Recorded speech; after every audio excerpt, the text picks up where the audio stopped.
Hey, this is just a quick note to let you know that Team Champs 2025 has been sponsored by City Strength. You're probably already familiar with City Strength.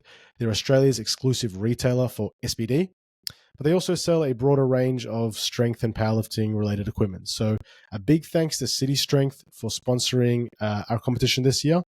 And I hope you enjoy this episode. G'day everyone, I'm here with Michael from Elemental Strength Society, ESS, who we colloquially call our cousins out west. Michael's a well-known coach in powerlifting, has really grown a name for himself, made a name for himself over the last few years.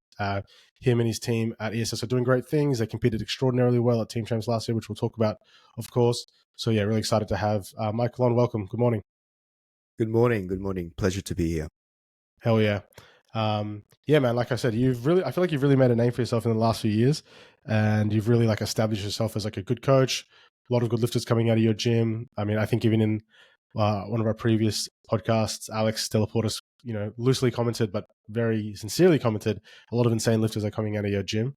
So yeah, I guess like my first question is like, talk to us a little bit about your growth over the last few years and what you feel like you've attributed some of that to. I think people these days value the community aspect of what we're providing at ESS, and I think the reason why I feel like a lot of good juniors are coming up from our gym.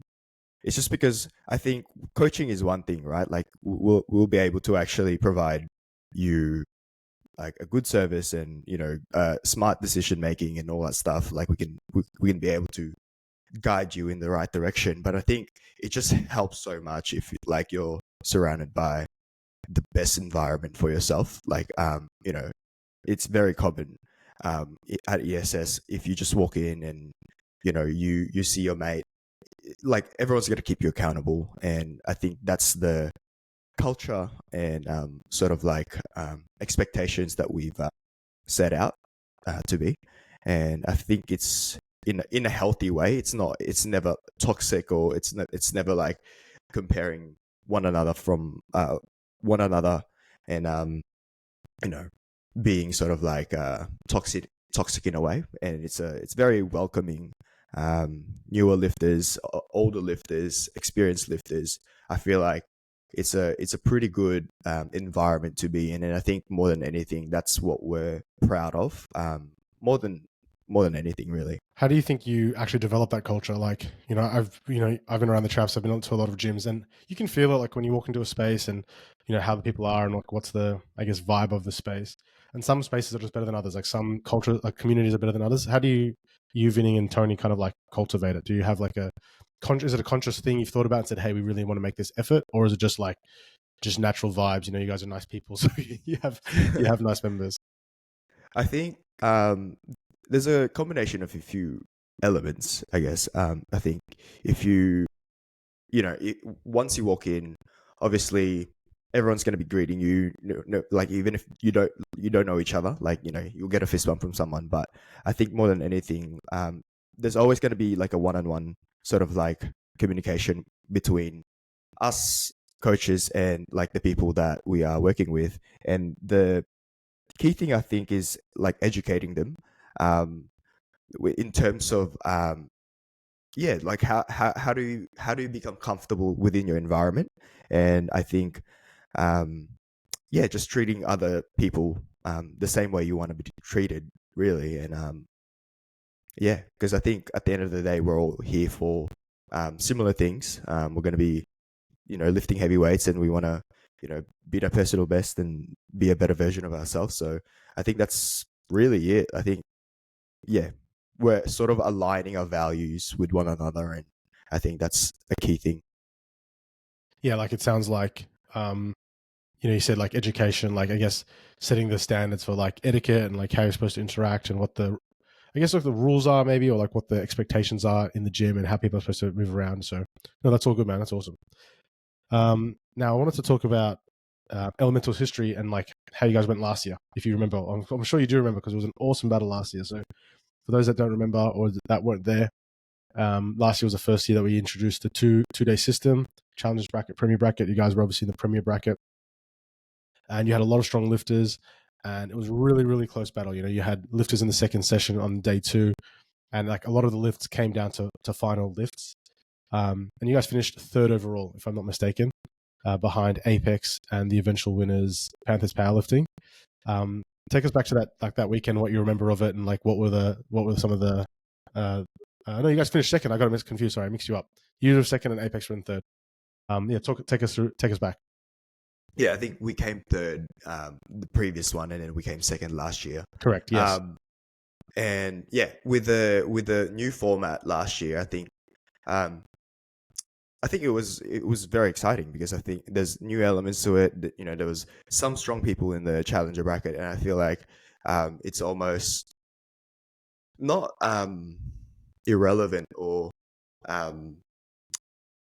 feel like whoever shows up for both days, I feel like you need to be able to look at the competition from a bird's eye perspective rather than just like your own sort of day. I think you need to be looking at everyone if you want to be competitive anyway. And yeah, so last year was really awesome. We were like falling behind through session 1 because we only got 2 second places as the highest nominations, and like a lot of teams are doing a lot better than us. But I feel like we really showed up on the second session with like John Chan and Hung Fan. And yeah, I think the key thing was like keeping cool with everything and not letting it affect us, like not letting us feel like we don't have any chance or anything like that, because we believe in our lifters. And it turned out all right. We were able to beat the Chads in points, and I think it helped out with like people getting pulled. I feel like sometimes I don't know how you feel about this, but I do feel like sometimes team champs is there's a element of luck as well. Okay. Explain what you mean. Well, because I can't remember the specifics, but like there are moments where we have 2 second places and then 2 first places, but I feel like there's a lot of teams that has the same sort of outcome. But I think because people from the challengers bracket, I feel like if they're doing well, say for example, Chads were about to come 1st or 2nd or something like that, but then some of the Brian Ong was able to pull down is it 74 or 83? Josh Joyce, yeah. Yes. And also Timothy Wang was able to pull what's his name? Maybe Glover?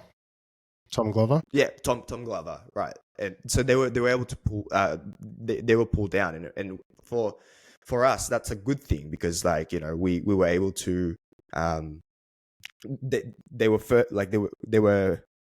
had 2 first places and 2 second places, but then on the premier bracket, like I feel like we were able to go up because they were pulled down. Does that make sense?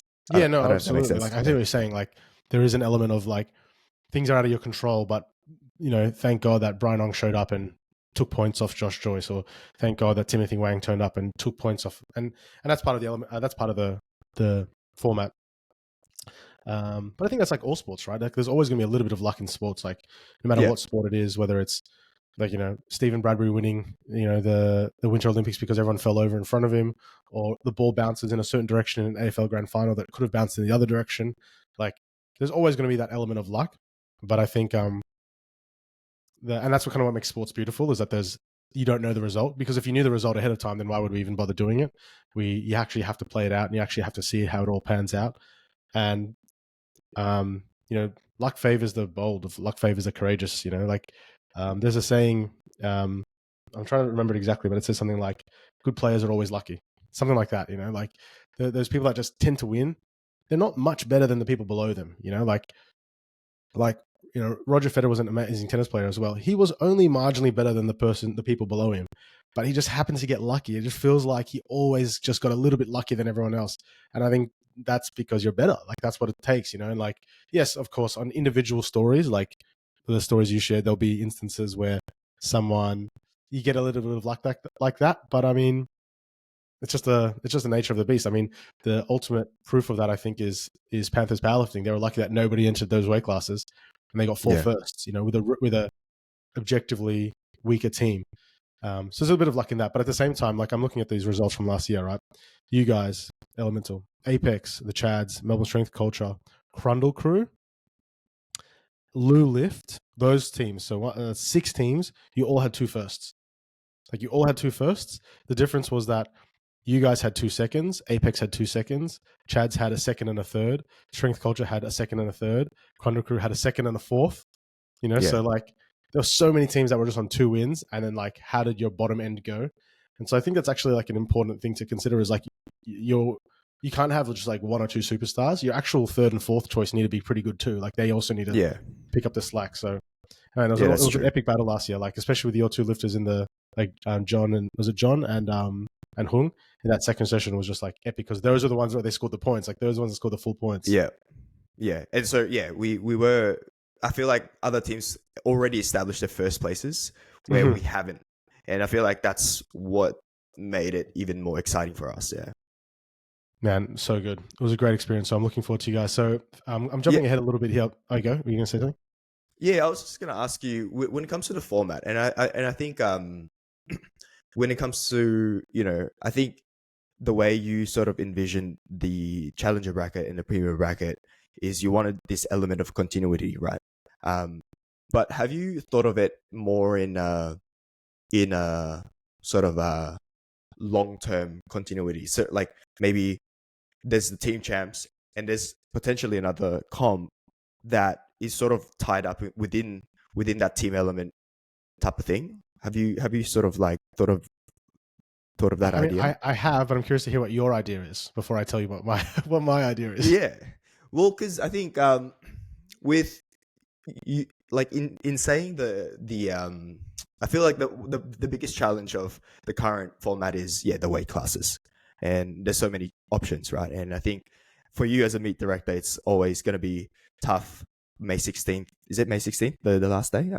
Someone may. Yeah, I think it is. Sure. And like, I feel like people will obviously take advantage of that, right? That like they can change the selection, they can change the weight classes and all that stuff. But have you maybe thought of like doing the weight classes or the divisions in like World Games sort of approach, where like lightweight, middleweight, heavyweight, super heavyweight, where so for example, if you land into the 66 and 59, then you're in that division. And then for you to qualify as a team, I know the definition of a team right now is like 1 coach and 4 lifters, right? But if we extend the requirement of the selection, like, you might, if you actually need 1 representative for each division, so 1 lightweight, 1 middleweight, 1 heavyweight, and 1 super heavyweight, then I feel like everyone is competing with each sort of class. Does that make sense? And I feel I hear you 100%. And I think it might be difficult for some teams to actually come up with like a roster like that. Like, they might actually have like a more narrow sort of like talent pool when it comes to their roster. But I think maybe that's a good definition of like what a good team is too. Like, if you have good selection of like number of talent pool that you can pull from, then arguably you could be a better team than the rest. Does that make sense? Yeah, no, for sure. I like it. Like, I have thought about these things before. I think the issue with the weight classes will be slightly relieved or alleviated this year, being with the APA. Like, the fact that there are just less weight classes with APA compared to with USAPL. USAPL is 21 weight classes. APA there is 16. So I think that will be slightly improved. I think it'll also be improved as the competition grows. If we have a few more teams, like if the comp was, I do wish the comp was a little bit bigger. But if we had a few more teams and the classes just get a little bit deeper, there's a few more lifters, that makes it a lot more competitive. But yeah, I've definitely thought about that. I was actually thinking this even last year in the lead up to team champs. I was never actually going to apply it, but some sort of like limits on like you don't want to be exclusionary, but I almost wanted to say like those fringe weight classes, 140 plus men and like 56 men, like those don't count almost, or like they would count in a you'd clump them like the way that they do in World Games, like you'd group them by every two weight classes, just because it was so spread out. I think last year it was helped by the fact that the comp was so big. Like there was enough lifters in most classes. Most classes had at least three, even four or five lifters in them. But yeah, hopefully that improves this year. I would be hesitant to have restrictions on what your team consists of. Like I'd be hesitant to say you have to have a slight weight and you have to have a heavy weight, because one Mm, idea that did float around was you have to have at least one lifter from both genders. Like you can't have an all boys team or an all girls team. That was mm, an idea that floated around. But my resistance to that are some coaches work exclusively with specific demographics, like especially women. There are some coaches that work with women specifically. And so that would exclude them. Like one that comes to my mind is ladies that lift. If we had a rule mm. that you have to have at least a male and female in your team, ladies that lift couldn't put together a team. So anything that kind of makes it harder for clubs to put together a team, I'm a bit apprehensive of, just because it can be hard for some clubs to even put together a team at all. So I want to make it as Yeah, easy as possible to put together a team. yeah. And putting together a good team is another story. But even just having a team for some clubs, I mean, you and I are fortunate we have healthy clubs with healthy membership bases. But a lot of coaches are just like working solo. They work part time. They might have a full time job and they might coach 10 people online type of deal. And it's a lot harder for those people to have a pool of people. Does that make sense? So I have definitely thought about. I mean, I'm always thinking about ideas. I'm always open to ideas. So I'm glad that you're thinking about it. It actually makes me think of my next point, which was I know you to be a very intelligent, very like analytical person. And just quickly touching on last year again briefly, you were one of the coaches that had like fully analyzed every possible scenario. You had spreadsheets. You knew exactly what was happening. You had it all under control. Do you think, in hindsight, because I don't think we spoke about it, do you think in hindsight that was really helpful? Do you think it really made you feel like you were under control and knew what was going on, and you didn't, stop you from panicking, for example, when you guys were quite far behind going into the last session? 100%. I feel like um, I know that maybe I am a little bit like over prepared, you could say, right? Like because I know, Doesn't feel like I bad was though. listening to, because I feel like I was listening to like Dids and Alex, and sort of how they are at the moment. Like obviously they are expecting a change for May, and obviously that shows how um you know how much of a veteran they are, that they can keep their cool. But I think there's no harm for being prepared, right? Like I think if I was to, I've been starting to mentor a few coaches as well, at the gym, Awesome. um, and I think it's better to install that into them, like actually be prepared and put some effort into your job, because I think that's how you become a better coach and then become a better powerlifter. If you're actually preparing, if you're not being prepared, um, there's a risk obviously of not being prepared. So yeah, I think I'd rather be over prepared than under prepared. So right now I have like 66 lifter information out of the 80 lifters already. So um, yeah, I don't know. Awesome, man. I agree with you in the sense that I agree with you in the sense of being prepared is like how important it is, because the thing is powerlifting meets happen so quickly. Like they move so quickly when you're coaching. The attempts roll in, the lifts happen, and if you're trying to manually figure things out on the fly, like trying to manually figure out what weights need to go on, what's the score, it's so hard to do that when you don't even know the lifters' names. You're like, wait, what was the lifter's name in the other class? Like, who are they? You don't know their face, you don't know their name. You have to check things like that. I feel like that slows you down heaps. Whereas if you've got it all kind of rehearsed, almost, it's like if you've got it, it's almost like in the old, this is such a random example, but I think of like the old days when, before Google Maps and stuff, if you were going to a destination, if you just tried to read the map while you drove, you're in a bad situation. You have to like almost plan your route ahead of time so you know what to expect. And that way, on the fly, when things pop up, you're more ready to actually like navigate the confusion as it happens. You miss a turn and you're like, oh shit, I missed a turn, I can go back. Whereas if you're just trying to figure it out while it's happening, it can be very challenging. So I appreciate that approach, and I also think it speaks to the professionality of the event. Like you're trying to be professional, you're trying to be organized, you're trying to do the best you can. Like why would you be less prepared? Why would you be less professional? Yeah, and I think the challenge is like maybe you could say that if you are over prepared, maybe you're trying to expect some things to happen, and if it doesn't go that way, then it could potentially be a little bit more heartbreaking than than what it is. But I think that's how good systems come about. Like say for example, like even from a lower level, I guess, like say when you miss a lift due to technicality, for example, right? Like if you missed on depth, but you get one light and then two red lights, and it feels like, wait, that was still really really easy. Would I give the lifter a benefit of the doubt? Do I actually go up, you know, 5, 7.5 kilos if I know that like he's got it anyway? So having systems like that. Okay, if two red lights, then and one white light, benefit of the doubt, I'll go up maybe 2.5, 5 kilos. But if it's three red lights due to depth, nah, reattempt something like that. Very simple system like that. That's part of your preparation as a good coach, as a game day handler. You know what I mean? Like it's more than just like actually putting the right selection, who you're competing against, and timing the warm ups and all that stuff. There's more to it. I think like making sure that you have a system for everything is always a good tool to have.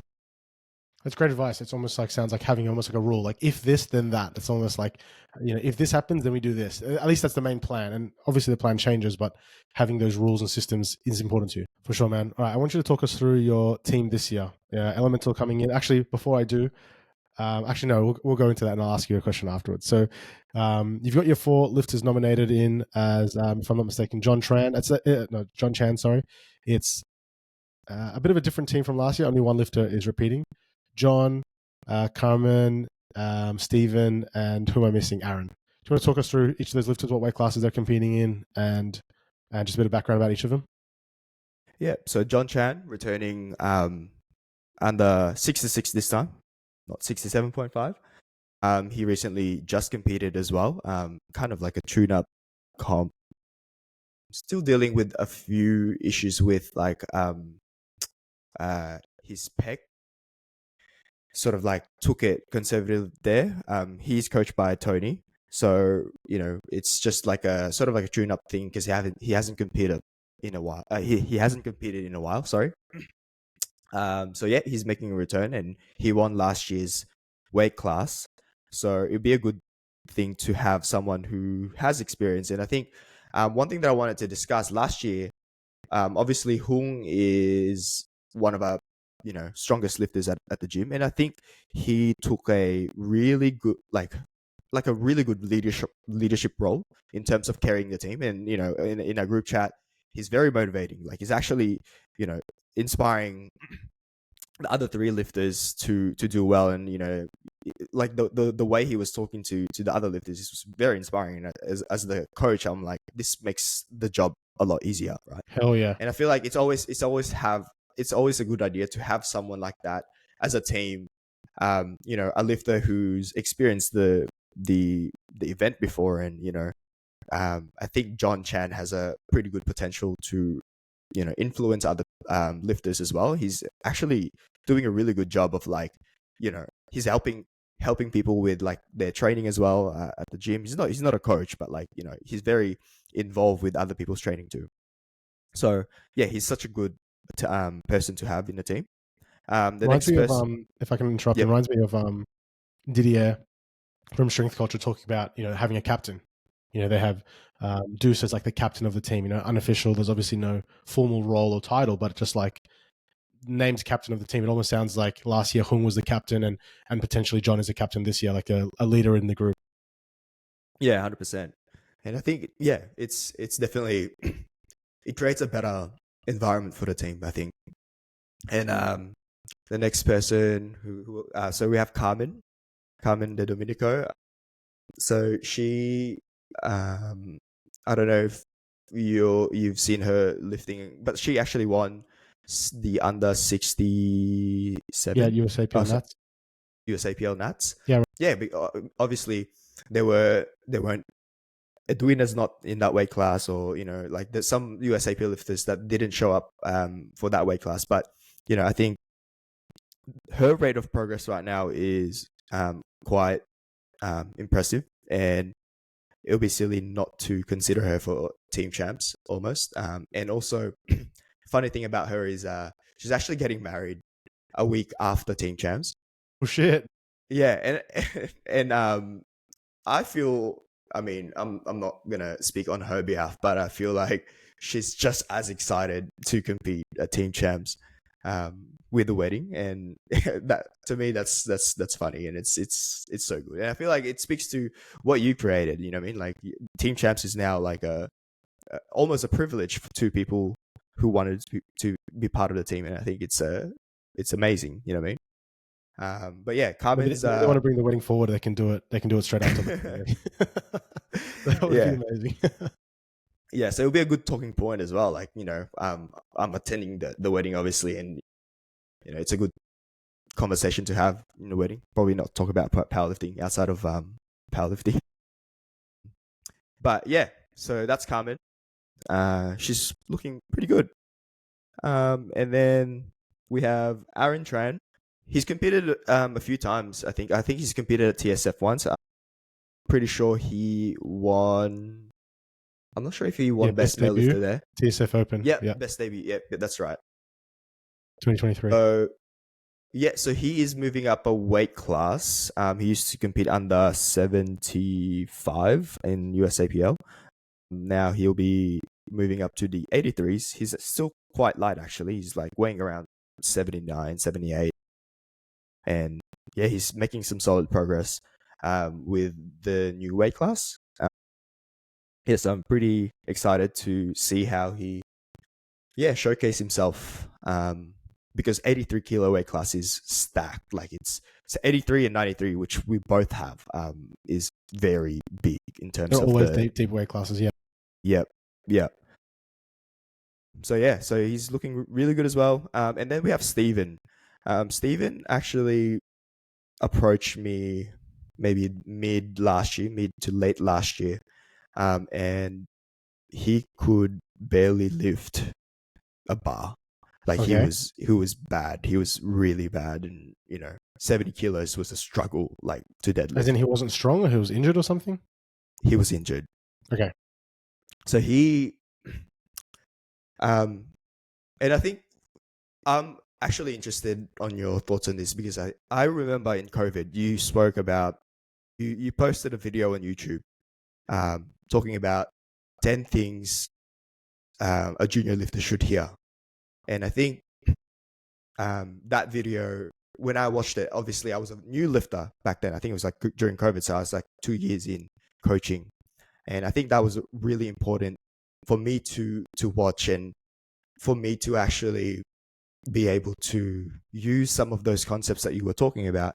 Because I think educating juniors is now my passion, I guess. I feel like I'm very passionate about developing juniors and making sure that they actually last within the sport, and make sure that, like, if they're strong, they remain strong, and not only physically but like mentally, and be able to actually push through. Because for him, because this kid was able to like squat like 250, upwards of 250, and bench 140, like at a very young age, right?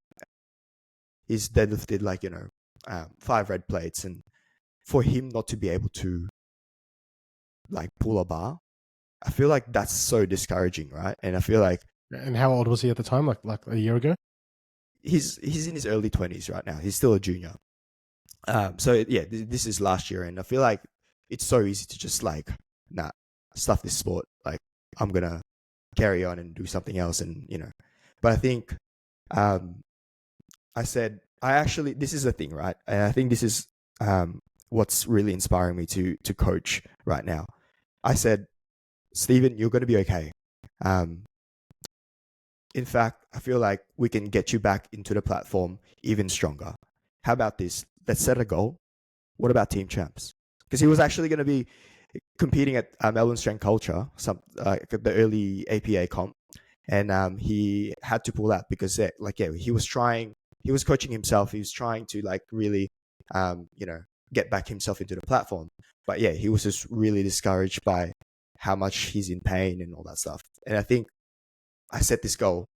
It might sound like ridiculous because like Team Champs is obviously a pretty competitive competition, right? But I think that like sparked something in him, and okay, I'm gonna be doing my due diligence to get to do everything I need to do, like do my rehab and all that stuff.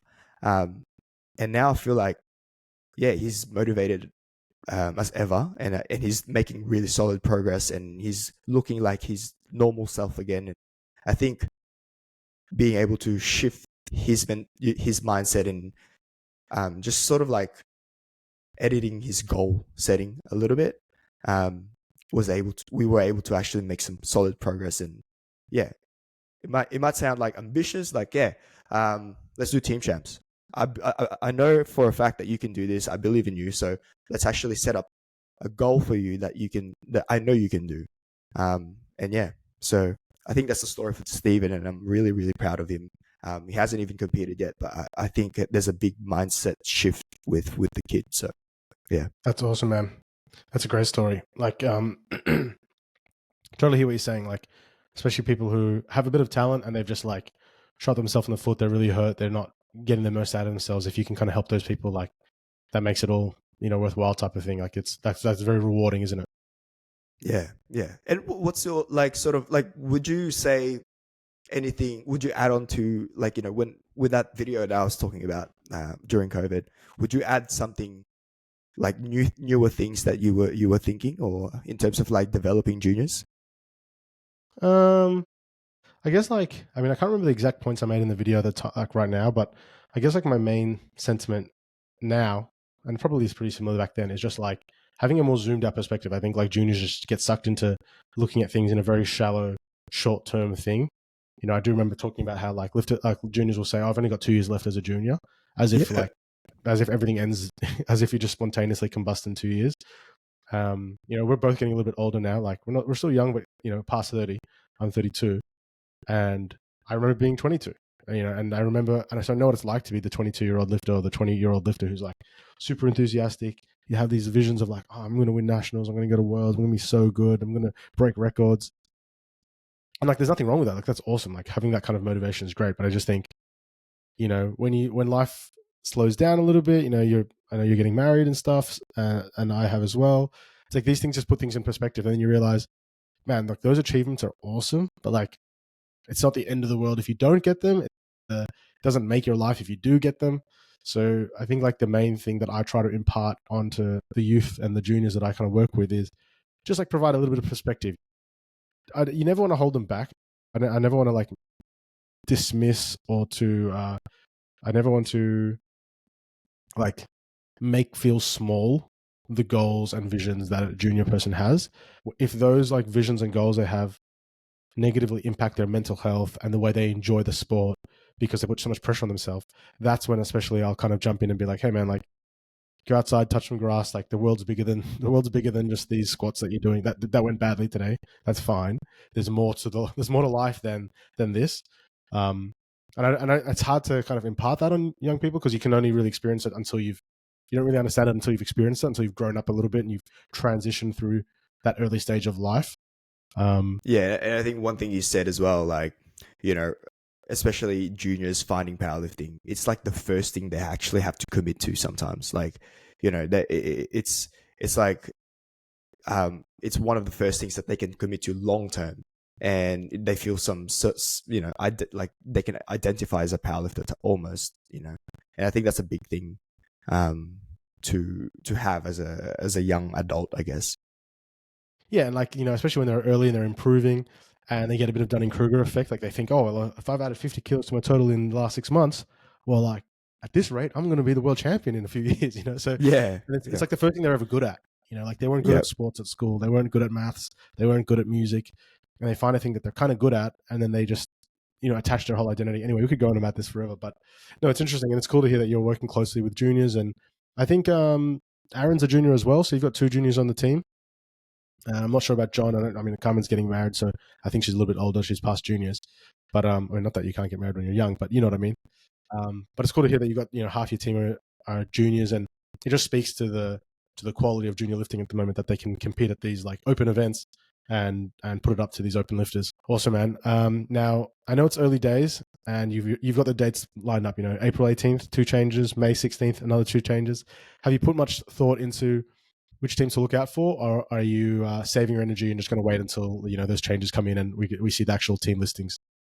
I am aware that there are some silly nominations, and but I sort of like you can't help but to still look at like which teams are going to do well. Like if I was to like the things I'm considering, Jack Dunn and Victor Liu going to Worlds coaching, they're nominated to be competing.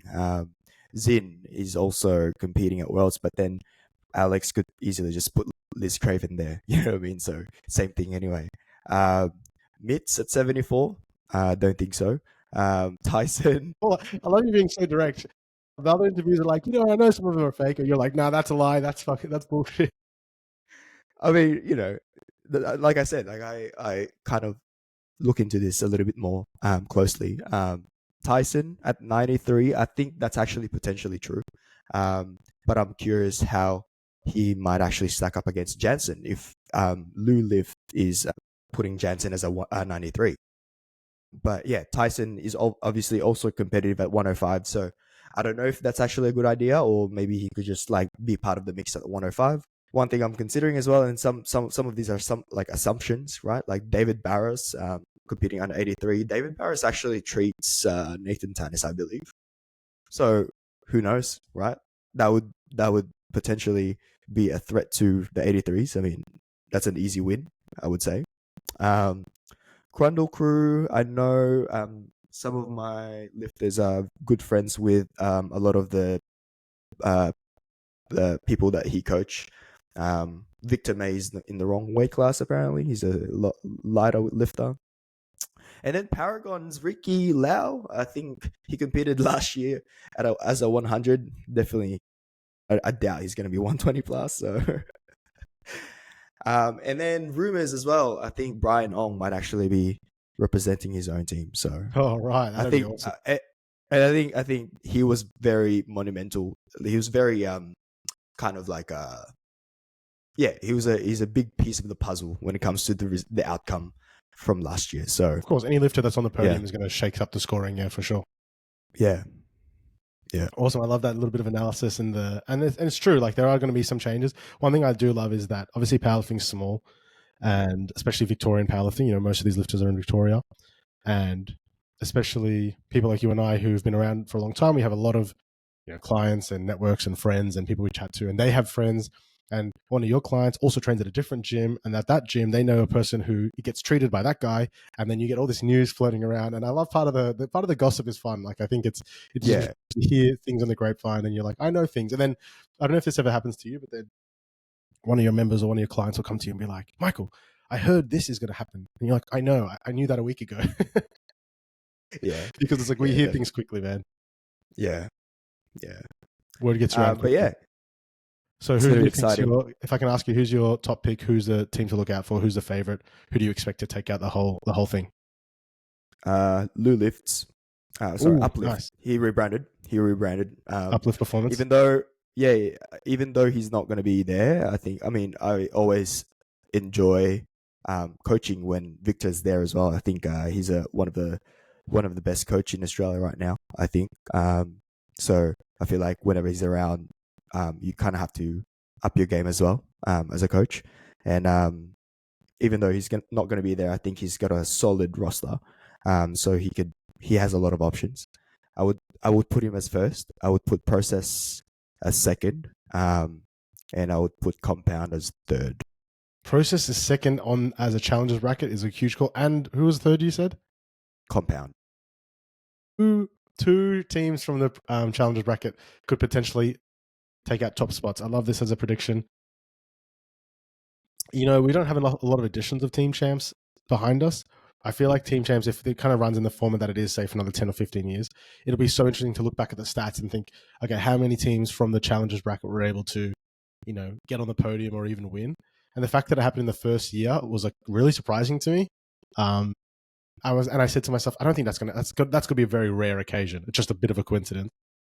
Wouldn't it be awesome to have it 2 years in a row that podiums or even the winner come from the Challengers? That might actually say that how important is it to lift on day 2? Like that's a question that could be asked.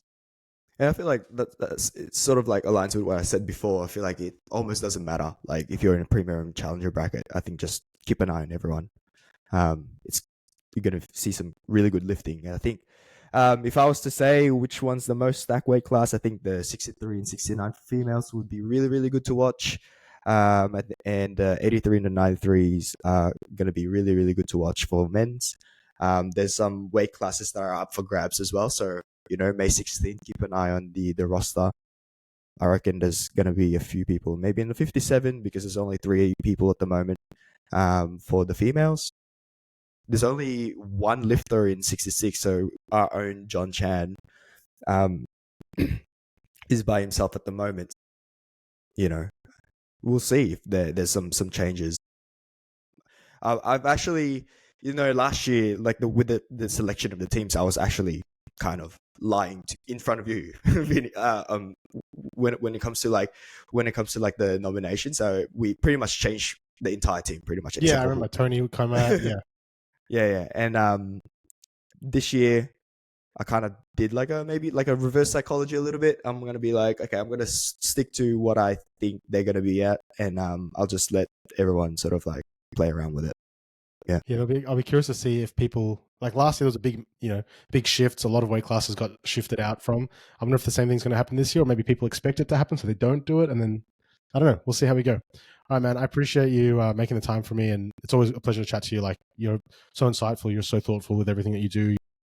Your coaching philosophy, coaching style aligns very heavily with mine. So, pleasure chatting to you. Thanks for giving me your time, and best of luck for you and your team's preparation over the next few weeks. And I'll chat to you soon. Thanks, JB. All the best. All right, all the best. All right, just hang out a sec.